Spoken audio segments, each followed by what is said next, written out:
올리십시다. 할렐루야. 아멘. 하나님께서 예배하는 우리의 모습을 기뻐하심을 믿습니다.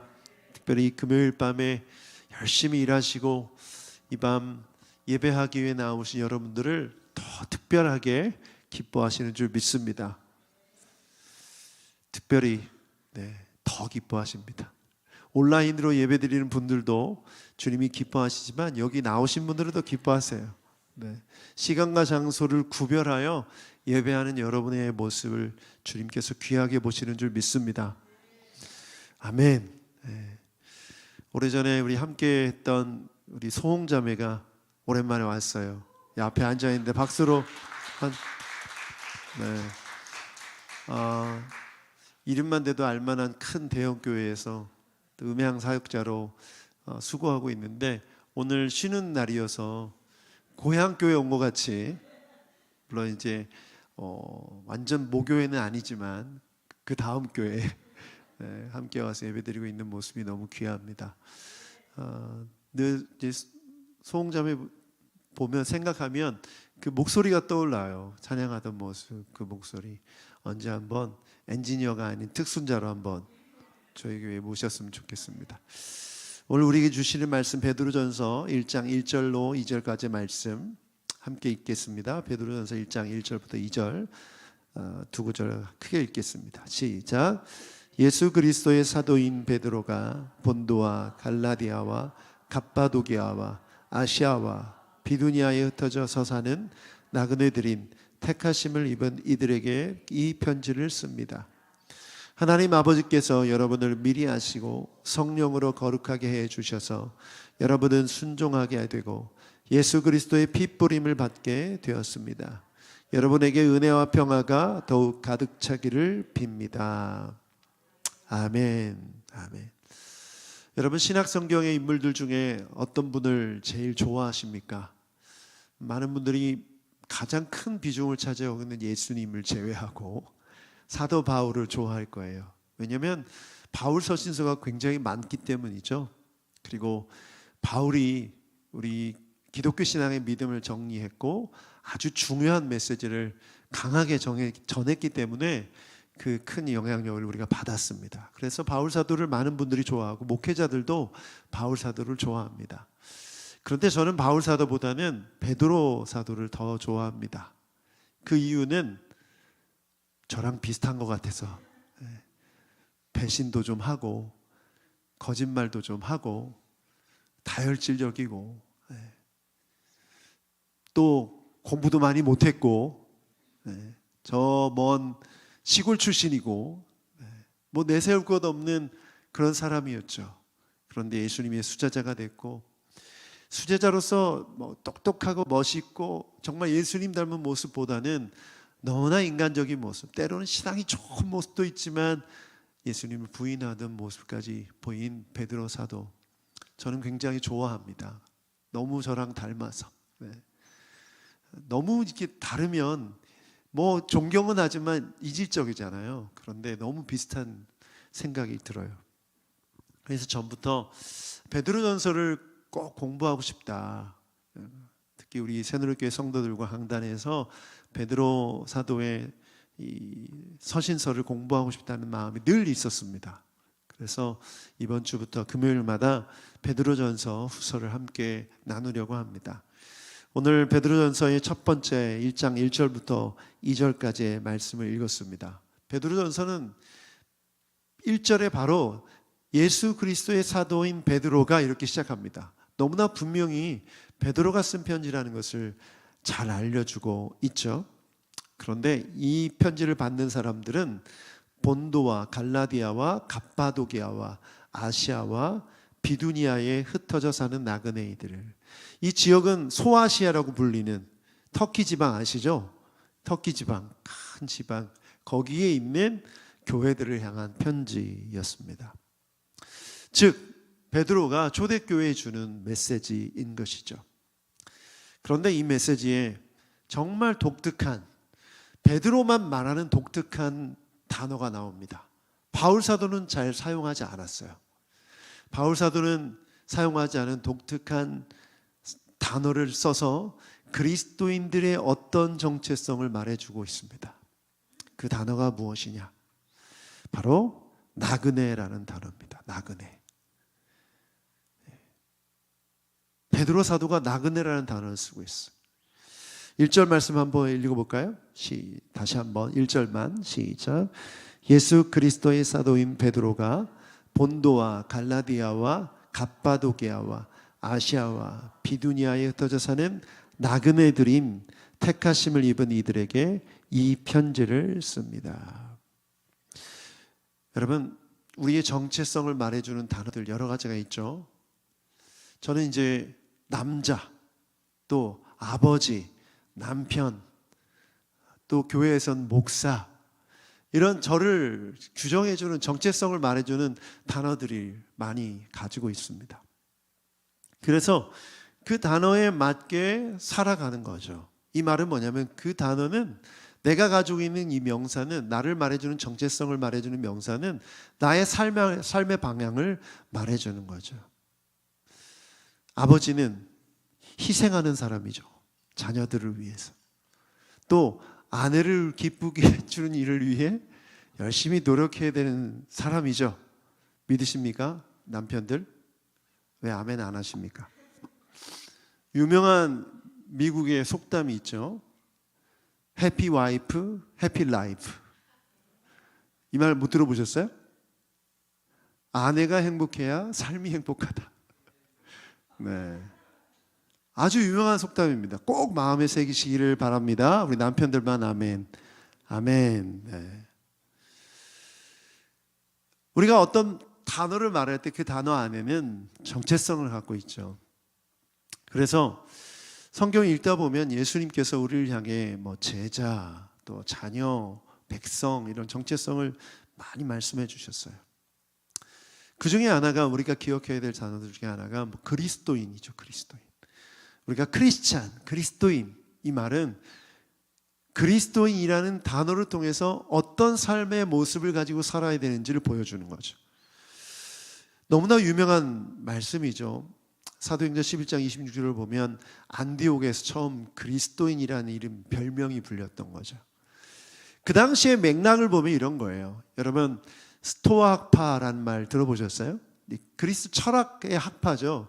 근데 이 당시 유형이 뭐냐면, 어떤 사람이 철학을 주장하고 철학적 어떤 논리를 주장하면 그 사람을 따르는 제자들이 생기게 되고, 그 사람들이 그 스승의 말을 따라하고 스승의 행동, 삶의 방식을 따라하다 보니까 자연스럽게 파라는 단어가 붙었어요. 스토아 학파, 학이라는 학문적인 이름도 붙였지만 그 사람들의 생활 양식과 태도, 어떤 집단으로서 어떤 그 사람들의 모습을 규정하는 거죠. 그래서 하고 다니는 말, 행동을 보면 어떤 파인지 금방 알았던 거예요. 그리스 철학이 워낙 그 당시에 유행했던 것들이고, 서로 토론하고 논쟁하는 것이 요즘 말로 말하면 오락거리였기 때문에. 그런데 그리스도인들, 예수님을 믿는 사람들이 등장했는데 이 사람들이 비슷한 거예요. 하고 다니는 말이나 행동, 옷차림, 예수님처럼 말하려고 하고 예수님처럼 행동하려고 하는 거죠. 예수님이 말씀하셨다, 예수님 때문이다, 예수님께서 내가 가르쳐 주셨다, 자꾸 이런 말들을 쓰는 거예요. 자연스럽게 이름이 붙은 거죠. 저 사람들은 그리스도파, 그리스도를 따르는 사람들, 그리스도를 추종하는 사람들이야 자기들끼리 모여서 예배도 드리고, 물론 겉에서 볼 땐 그건 집회죠. 모임도 하고, 그런 모습들을 보면 그리스도파는 저런 모습이구나, 이렇게 하나의 어떤 규정된 모양이 있었던 거죠. 그러다 보니까 이 당시 그리스도인들은 어떤 모습을 하든 그 모습을 통해서 사람들이, 믿지 않은 사람들이 알 수 있었던 거죠. 우리가 이제 그리스도인으로서 우리의 모습을 통해 예수 그리스도가 나타나야 하듯이, 우리에게 부여된 정체성을 통해서 우리는 삶의 모습을 통해 그 정체성이 드러나야 한다는 거예요. 오늘 나누가는 베드로 사도를 통해서 주시는 나그네라는 단어도 마찬가지예요. 여러분, 나그네라는 이름 어떠세요? 마음에 드십니까? 별로 와닿지가 않죠. 나그네. 여러분, 그리스도인으로서 이 나그네의 정체성은 너무나 필요한 것입니다. 저를 한번 따라서 해주십시오. 나는 나그네입니다. 우리 모두는 나그네입니다. 1절 말씀을 보면 나그네들인 택하심을 입은 이들이라고 말하고 있어요. 교회 공동체에게, 성도들에게 이런 표현을 쓰고 있는 거죠. 베드로 사도는. 왜 나그네라는 단어를 썼을까? 원래 이 나그네라는 단어는 디아스포라라는 단어예요. 디아스포라라는 단어 혹시 들어보셨어요? 흩어진 유대인들을 뜻합니다. 유대인들이 흩어지기 시작한 건 언제부터냐? 이스라엘이 멸망할 때부터죠. 그때부터 유대인들은 흩어지기 시작했어요. 흩어졌죠. 계속 흩어졌어요. 그럼에도 불구하고 신앙을 지키던 사람들은 어떻게 했죠? 그 신앙을 지키기 위해 명절 때마다 어디로 왔어요? 예루살렘에 왔어요. 예수님께서 복음을 선포하시던 그때에 예루살렘에 와서 오순절에 와서 성령을 경험하고 복음을 들은 유대인들이 흩어졌던, 나그네로 흩어졌던 유대인들이 다시 자기 고장으로 돌아갔겠죠. 여러분, 성령 강림이 일어난 오순절 사건 다 기억하시죠? 그때 실제 예루살렘에 살던 사람도 있었겠지만 흩어졌던 사람들이 예루살렘에 와서 복음을 들었던 사람들이 있었을 거란 말이에요. 그래서 로마에, 아니 복음이 전해지지도 않았는데, 사도가 가지도 않았는데 로마의 교회가 세워졌잖아요. 그래서 학자들은 뭘 얘기하냐면 그 당시 로마에서조차도 유대인이 여기 와서 복음을 듣고 가서 교회를 세웠을 것이라고 추측하는 사람도 있어요. 굉장히 일리가 있는 얘기예요. 그러면 성령 강림 사건이 일어났던 사도행전 2장에 모였던 유대인들, 그리스도인들은 두 가지 종류의 부류의 사람이 있었던 거죠. 원래 예루살렘에 살던 사람들이 있었고, 또 흩어져서 살았지만 열심을 가지고 있었던, 구원받았죠? 네. 그러면 다 더해보는 거예요. 여성의 숫자를 카운트하지 않았으니까 그 숫자까지 합치면 예루살렘에 있었던 그 당시 그 성령의 강림 사건과 사건이 일어나고 사도들이 기적을 행하고 그 당시에 있었던 유대인들 숫자가 엄청났을 거라는 거죠. 그런데 그들은 예루살렘에 살던 사람도 있었고 멀리 흩어져 있었던 디아스포라도 있었을 거다. 그런데 뭐가 일어나죠? 박해가 일어났어. 박해가 일어나자 어떻게 됩니까? 예루살렘에 살던 사람조차도 박해를 피해 떠나야만 했던 거죠. 자, 그렇게 되면 어떻게 됩니까? 원래 멀리서 왔던 사람은 자기 고장으로 돌아가면 되는 거죠. 자기 살던 곳으로. 그런데 예루살렘에 살던 사람들은 그들의 도움을 받아서 또 피난을 갔을 거란 거예요. 박해를 피해서 여러 곳으로 흩어졌어요. 그런데 결론적으로는 이것은 무엇을 낳습니까? 예수님이 어떤 사명을 주셨죠? 증인의 사명을 주셨는데 너희는 온 유대와 사마리아와, 온 유대와 예루살렘과 사마리아와 땅끝까지 이르러내 증인이 되리라. 계속해서 퍼져나가기를 원하셨죠. 그런데 보십시오. 사도행전 2장에 보면 믿는 사람들이 함께 먹을 것을 나누고 재산을 팔아서 서로 도와주고 함께 공동생활을 했죠. 그 이유가 뭘까요? 멀리서 온 유대인들 때문이죠. 그들이 예수님 믿었는데 당장 머물 곳이 없잖아요. 명절만 잠깐 지키고 돌아가려고 했는데 성령 받고 은혜 받고 부흥을 경험하니 여기서 더 있고 싶었던 거예요. 그런데 주님의 뜻은 그것이 아니었던 거죠. 그러므로 어찌 보면 하나님께서 강한 박해를 통하여 흩어지기 싫어했던 교회를 흩어져서 각자 있는 곳에서 교회를 세우고 신앙생활을 하게 하셨던 거예요. 그래서 오늘 베드로 사도가 언급하고 있는 본도, 갈라디아, 갑바도기아, 아시아, 비두니아 흩어져서 사는 나그네들, 그들이 있던 그 도시들, 그 교회를 언급하고 있는 것이죠. 여러분, 그래서 오늘 이 말씀을 통해서 우리는 무엇을 봐야 되냐면 그들이 그곳에서 어떻게 살았느냐라는 거예요. 여러분, 그들은 모두 외국인이었고 나그네였어요. 이 말은 뭐냐면 주류가 아니라 비주류였다는 거예요. 기득권을 가진 자들이 아니라 주변에 있을 수밖에 없는, 중심에 있던 자들이 아니라 주변에 있을 수밖에 없는 사람들이었던 거죠. 불평등과 그리고 비난 속에서, 불이익 속에서 살아야만 했습니다. 참아내야만 했어요. 그 이유는 나그네라는 정체성 때문이죠. 그런데 그냥 나그네가 아니라 어떤 나그네? 오늘 본문에서는 1절에 이렇게 말합니다. 택하심을 입은 이들. 나그네이긴 하지만 주님의 택하심을 입은 나그네다라는 거예요. 여러분, 이것은 정말 중요한 것입니다. 주님께서 택하셨는데 그들이 잠시 이 땅에 거하고 있다는 것이죠. 여러분, 나그네라는 정체성이 여러분 이해되시길 바랍니다. 저는 이 말씀을 묵상하면서 그런 생각이 들었어요. 제가 원래 고향이 대전입니다. 대전에서 태어났고 대전에서 쭉 자랐어요. 진짜 저는 그냥 오리지널 대전 사람이라고 생각하시면 됩니다. 네. 그래서 제 고향이 대전이다 보니까 저는 대전으로 가는 길에 대전에 가까이만 해도 마음이 좋아요. 이상해요. 그 표지판에 대전 몇 킬로, 이것만 해도 그냥 제가 마음이 좋아요. 그래서 제 아내랑 차 타고 가다 보면 제가 그런 말 많이 하는데 몇 번 했죠, 그렇죠? 근데 제 아내도 아마 그럴 거예요. 제 아내 고향 부여인데 그러지 않으세요? 마음이 좋아요. 고향을 좋아해서 그런가 봐요.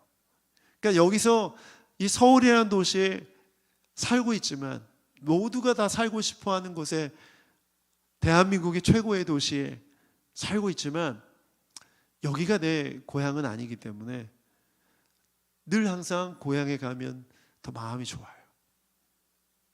그래서 나중에 제가 노년은 저희 고향에서 보내고 싶은 마음이 있어요. 어쨌든 지금 여기서 사는 삶이 저에게는 고향 같지 않기 때문에 나그네 같은 거죠. 이건 비유적으로 말씀드리고 있는 거예요. 이 말은 뭐냐면 우리 그리스도인들이 살아가는 이 땅은 나그네로서의 삶이라는 거예요. 여기가 우리의 종착지가 아니라는 거예요. 여기는 지나가는 곳이다. 지나가는 곳이다. 놀랍게도 히브리서 11장을 보면 이런 말씀이 있어요. 히브리서 11장 16절을 먼저 읽어볼까요? 히브리서 11장 16절 시작.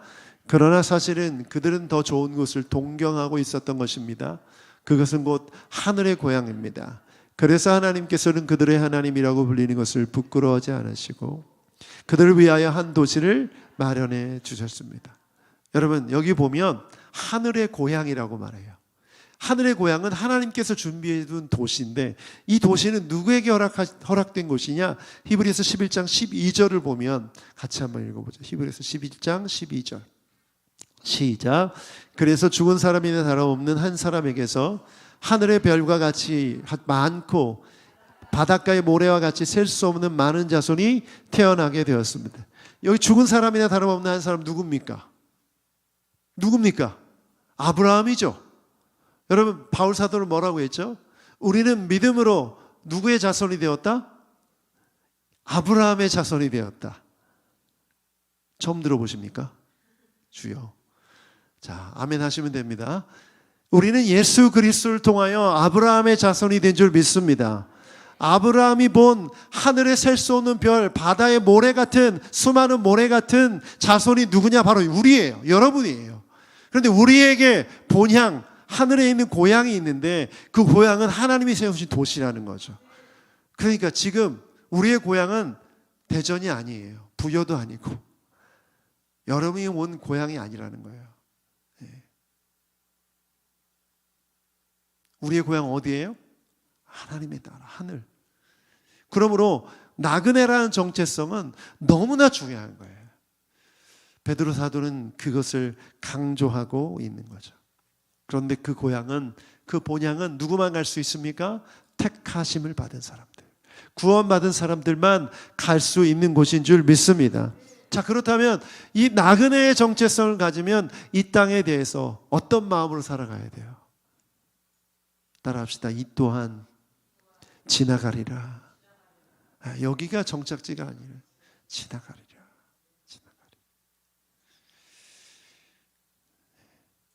그리고 여러분, 고향을 그리워하셔야 돼. 고향을 그리워하셔야 돼요. 저도 나이가 들었나 봐요. 자꾸 옛날 얘기가 생각나는데 그 잃어버린 30년이라고 저 어렸을 때 TV만 틀면 막 울고불고 난리 나는 그런 서른도 씨가 가발이 없을 때 나오셔가지고 민머리로 노래 부르시고 잃어버린 그 노래가 너무 선명하고 그 노래 부르면 막 저도 따라 울고 어린애가 뭘 안다고 막 전화통화로 가족이 연결되면 막 난리 나죠. 고향을 물어봐요. 고향. 너 고향이 어디니? 그러면 큰 팻말에 고향 어디 뭐 왼쪽 엉덩이에 점이 있음 뭐 그런 거 써놓잖아요. 고향을 그리워하고 가고 싶어서. 지금도 이북이 고향인 분들은 가지 못하는 그것 때문에 많이 그리워하시죠. 여러분, 모든 그리스도인의 본향은 하늘인 줄 믿습니다. 고향을 그리워하는 여러분 되길 축복합니다. 이 정체성이 반드시 필요하다는 거예요. 저는 말씀을 준비하면서 와, 그렇구나. 우리가 참 균형이 중요한데 베드로 사도의 이 베드로 전서를 공부하게 되어서 너무나 감사하게 생각했어요.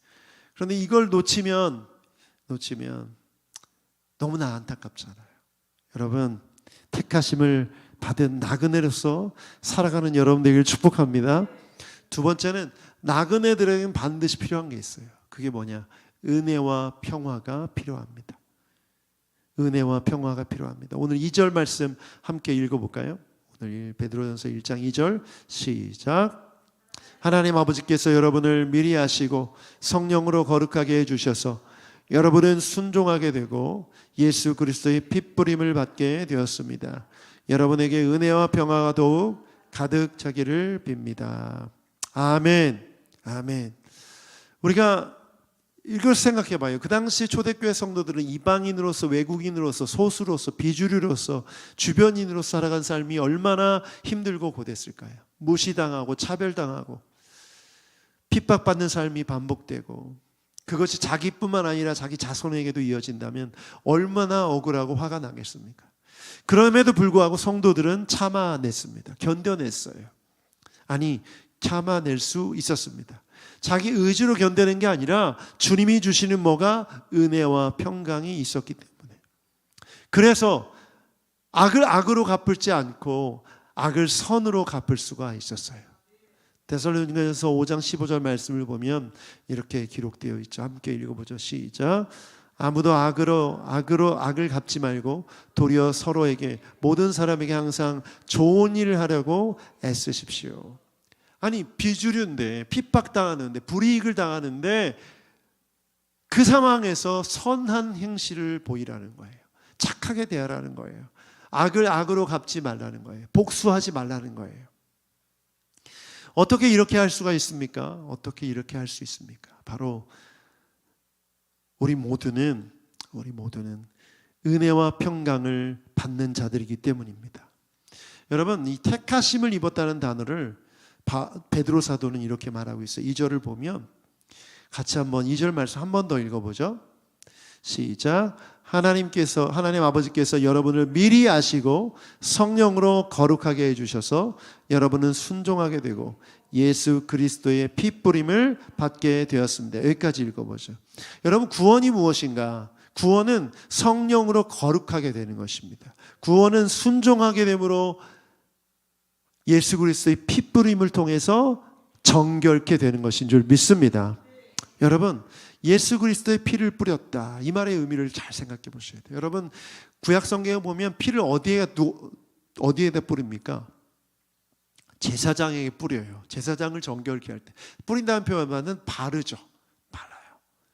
그리고 제단에 발라요. 제단 모퉁이 내 뿔에 발라요. 여러분, 이것은 무엇을 뜻하냐면 정결하게 되었다, 깨끗하게 되었다는 거예요. 무엇을 통해? 제물의 피를 통해. 그러므로 예수 그리스도의 보혈의 피를 통해서 우리는 깨끗하게 된 줄 믿습니다. 그러므로 택하심을 받았다는 것은 그리스도의 피로 깨끗하게 되었다는 거예요. 이것이 구원이에요. 그러면 이렇게 구원받은 자들에게 무엇이 필요한가? 바로 은혜와 평강입니다. 그래서 베드로 사도는 여러분에게 은혜와 평화가 더욱 가득 차기를 빕니다라고 말하고 있습니다. 여러분, 그릇이 더러우면 음식을 담을 수가 없죠. 우리가 더러우면, 죄로 인해서 더러우면 하나님의 은혜와 평안을 담을 수가 없어요. 그래서 그리스도의 피로 성령으로 거룩하게 하시고 깨끗하게 하신 것이에요.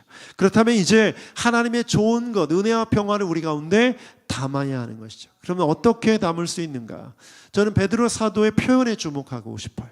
베드로 사도가 오늘 새 번역 성경에는 이렇게 번역되어 있는데, 은혜와 평강이 가득 차기를 빕니다, 간구합니다, 이렇게 번역되어 있어요.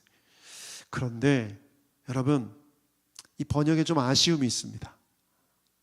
원래 이 단어는 은혜와 평강이 더욱 가득 차기를 빕니다, 이렇게 번역하기보다는 은혜와 평강이 너희에게 더욱 많을지어다, 이게 더 좋은 번역이에요. 왜냐하면 수동태로 쓰여졌기 때문에 그래요. 수동태. 스스로 은혜와 평강을 채우는 게 아니라 채움을 받는 거예요. 어떤 때? 믿음으로. 여러분, 그래서 저는 개역개정 성경 번역이 좋아요. 함께 읽어볼까요? 개역개정 시작. 은혜와 평강이 너희에게 더욱 많을지어다. 베드로 사도가 이렇게 고백하는 거예요. 갑바도기아와 또 아시아와 갈라디아와 여기 있는 모든 성도들이여, 은혜와 평강이 너희에게 더욱 많을지어다. 아멘한 분에게 은혜와 평강이 있을 줄 믿습니다. 왜 그렇죠? 여러분, 은혜와 평강은 어떻게 받는 거예요? 믿음으로 받는 거죠. 누굴 통해서? 주님을 통해서.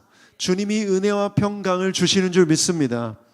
이 말은 뭐냐면, 은혜와 평강은 나로부터 채워지는 것이 아니라 주님으로부터 채워지는 것이기 때문에, 여러분이 믿음의 태도만 제대로 되어 있다면, 택하심을 받은 자로서 믿음의 태도가 준비되어 있다면 은혜와 평강은 채워질 줄 믿습니다.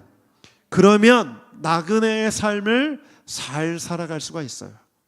은혜와 평강이 가득 차면 나그네의 삶을 잘 살아갈 수 있습니다. 그래서 저는 제가 말씀 준비하면서 그런 마음이 들었어요. 이 금요일 밤에 오신 분들에게 선포해야겠다.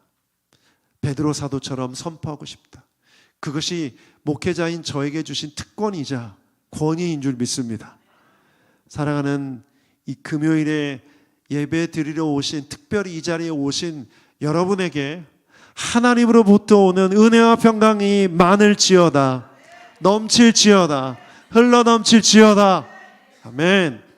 저의 믿음의 선포가 여러분의 믿음의 응답을 통해 역사하기를 축복합니다. 저는 한 게 없어요. 여러분이 믿음으로 반응했기 때문이죠. 그러면 주님이 채워주실 것입니다. 여러분, 그래서 저는 이 선포에 담긴 의미를 기억했으면 좋겠어요.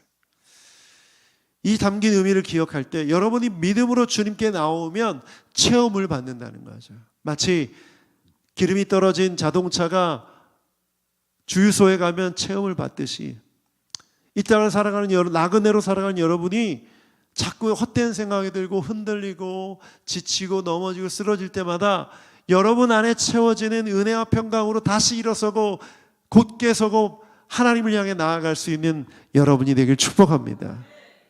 은혜와 평강이 채워져야 되는 거죠. 그래서 여러분, 신앙생활이 뭐가 중요해요? 신앙생활에 제일 중요한 건 믿음이에요. 믿음으로 기도할 때 은혜와 평강이 채워진 줄 믿습니다. 예배, 성경 읽기 다 마찬가지. 여러분이 믿음 안에서 하는 행위라면 반드시 은혜와 평강이 채워질 줄 믿습니다. 그러므로 흔들릴 때마다 아, 내가 지금 은혜와 평강이 고갈되고 있구나. 그러면 다시 믿음으로 무릎 꿇는 거죠. 은혜와 평강이 떨어질 때마다 다시 성경을 읽는 거죠. 은혜와 평강이 떨어질 때마다 다시 예배에 나오는 거죠. 그래서 체험을 받아 나아가야 하는 것입니다. 소홍자매 사역자로서 교회 사역하고 있는데 은혜와 평강이 많을지어다. 교회에서 일하는 자리가 아주 힘든 자리죠. 은혜와 평강이 채워지기가 어려운 자리예요. 이것이 일이 되기 때문에 정말 주님과 인격적으로 나아가 주님으로부터 오는 은혜와 평강을 체험받기보다는 계속 쏟아내야 되는 자리예요. 여러분, 그런 자리에 있을 때 정말 자기 자신을 지켜서 하나님 앞에서 예배하는 마음, 그 마음으로 나아갈 때 교회 사역을 잘할 수 있는 거죠. 제가 기억할지 모르겠지만 소홍자매에게 그런 권면했거든요. 일하는 자리에만 있지 말고 반드시 꼭 자기 자신이 하나님 앞에 나아가는 예배의 자리에 꼭 가라. 그런 권면을 했던 기억이 저는 납니다만 기억하실 줄 믿습니다. 마찬가지죠. 우리가 이 밤에 교회에 나온 것도 마찬가지고 주일날도 마찬가지고 여러분의 삶의 자리에 성경을 읽는 그 시간도 마찬가지고 무릎 꿇고 침대 맡에서 기도하는 것도 마찬가지고 책상에서 일터에서 직장에서 책상에서 두 손을 모아 기도하는 것도 마찬가지예요. 하나님이 주시는 은혜와 평강을 믿음으로 받기 위함인 줄 믿습니다. 그게 신앙생활이죠. 엄청난 사역을 하고 엄청난 업적을 이루고 그건 다 속임수예요. 주님이 그런 거 하라고 하신 적이 없어요. 엄청난 업적을 이루어 한 적이 없어요. 그저 나를 따르라고 말씀하셨어요. 그저 하나님 말씀대로 살으라고 말씀하셨어요. 여러분, 그래서 날마다 주님께로 나아가는 여러분 되길 축복합니다. 그래야 은혜를 고백할 수가 있어요. 은혜를 고백할 수 있어요. 네. 먹어본 사람이 맛을 표현할 수 있죠. 그렇죠? 네. 요즘 흑백 요리사 너무나 유행인데 저도 한번 가보고 싶어요. 눈으로 보는 건 부족해. 맛을 보고 싶습니다. 맛을 봐야 뭘 말할 수가 있죠. 그런데 은혜를 경험한 자들, 정말 나그네 같은 인생 속에서 지치고 힘들고 피곤할 때마다 은혜를 경험한 자들이 은혜를 말할 수 있는 거예요. 그게 간증이죠. 내가 이렇게 흔들리고 그렇게 지쳤는데 하나님의 은혜가 이렇게 놀랍더라. 여러분 입술에 이런 간증이 있기를 축복합니다. 여러분께서 저에게 귀한 안식월의 기회를 주셔서 제가 제 아내와 3개월 동안 안식을 했는데요. 진짜 나그네의 삶을 살았습니다. 집을 떠났잖아요. 집에 안 들어오고 저희 부모님 댁에도 있고 또 장모님 댁에도 있고 여행도 다니고 왔다 갔다 하고 어디도 가고 이 집에 돌아오지 않고 계속 돌아다니니까 너무 피곤한 거예요. 진짜 나중에 한 3개월째 되면 빨리 끝났으면 좋겠다. 빨리 이렇게 새노래교회 가고 싶다. 진짜 그런 생각이 들었어요. 여러분이 보고 싶기도 했고 피곤하더라고요. 내가 가야 할 곳이 여기구나. 내가 있어야 할 곳이 여기구나. 똑같은 거죠. 여러분 모든 그리스도인이 갈 곳은 어디예요? 하늘나라죠. 하늘이에요. 그러므로 내가 나그네라는 정체성을 갖고 살면 여러분 이 세상은 피곤한 거예요. 너무 나랑 잘 맞아 세상이. 위험한 겁니다. 위험한 거예요. 나는 너무 이 세상의 삶이 너무 만족해. 여러분 이제 주님께서 허락하신 삶에 감사하고 즐거워하고 기뻐하는 거와 이 세상이 너무 잘 맞아서 정말 잘 적응해서 사는 건 다른 거예요. 여러분이 믿음으로 구원받고 그리스도인으로 살아간다면 이 세상은 잘 안 맞아요. 잘 맞아요? 저 힘들어 죽겠어요. 뉴스만 보면 피곤해요. 그리고 세상적인 학문 또 세상 사람들이 말하는 말들이 복음이 없는, 말씀이 없는, 하나님이 없는 이런 주장과 논리에 피곤해요. 하나님 없이 흘러가는 경제, 정치, 사회 다 피곤해요. 잘 안 맞아요.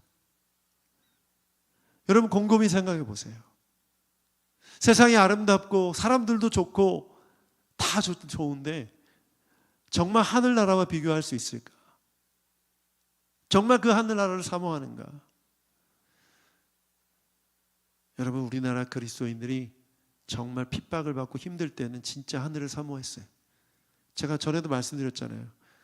일제강점기 때 교회 공동체에 선포되어진 설교의 대부분 본문이 어딘 줄 아시죠? 요한계시록이었어요.